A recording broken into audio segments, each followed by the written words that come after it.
Bonjour, je m'appelle Maria José Mendoza et j'ai 21 ans. Je viens de la Colombie et je suis étudiante à l'Université de l'Atlantique. De la vie, j'aime faire des choses simples mais enrichissantes. Par exemple, j'aime lire surtout des romans et des histoires vraies. J'aime aussi beaucoup d'écouter de la musique. Et quand j'ai du temps libre, je regarde des films et des séries. Et parfois, j'aime écrire mes pensées et me dessiner un peu. J'aime aussi passer du temps avec ma famille et mes amis, partager des moments simples, rire et discuter. Je veux parler du polyamour. La première question, c'est quelle est la définition du polyamour? Et pour moi, le polyamour, c'est une façon de vivre l'amour non. Et quelle est la définition du polyamour? Pour moi, le polyamour, c'est une façon de vivre l'amour avec plus d'une personne à la fois, mais de manière honnête et ouverte. Ce n'est pas juste d'avoir plusieurs relations en secret. Au contraire, tout le monde est au courant et il y a un accord. Et les relations sont basées sur le respect de la communication et la confiance. C'est une vision de l'amour qui sort des normes traditionnelles, mais qui peut être profonde et honnête, tout aussi. La deuxième question est quels sont les avantages ou inconvénients d'une relation polyamoureuse?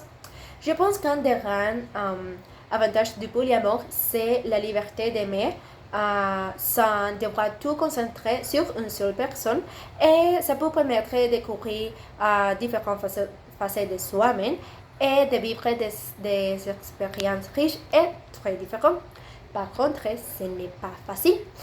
Il faut avoir une grande maturité émotionnelle, bien gérer des émotions, surtout la jalousie, et apprendre à communiquer clairement. Ça demande du temps, d'énergie et beaucoup de respect entre tous les partenaires. Et ce type de relation, ce n'est pas pour tout le monde, mais je pense qu'elle peut fonctionner si les personnes sont honnêtes et prêtes à s'engager dans ces modes de vie. Finalement, la troisième question, c'est la vision traditionnelle du couple est-elle amenée à disparaître? Pour moi, la vision traditionnelle du couple ne va pas disparaître, mais elle va continuer à évoluer. Et il y a des gens qui se sentent très bien dans une relation monogame et c'est parfaitement valide. Mais je crois que la société devient peu à peu plus ouverte à d'autres formes de relations parce qu'on parle plus de diversité, de liberté de choix et de respect des différences. Et peut-être qu'à l'avenir, il y aura plusieurs de tolérances et chacun pourra vivre l'amour comme il veut. Par exemple, en couple, en polyamour,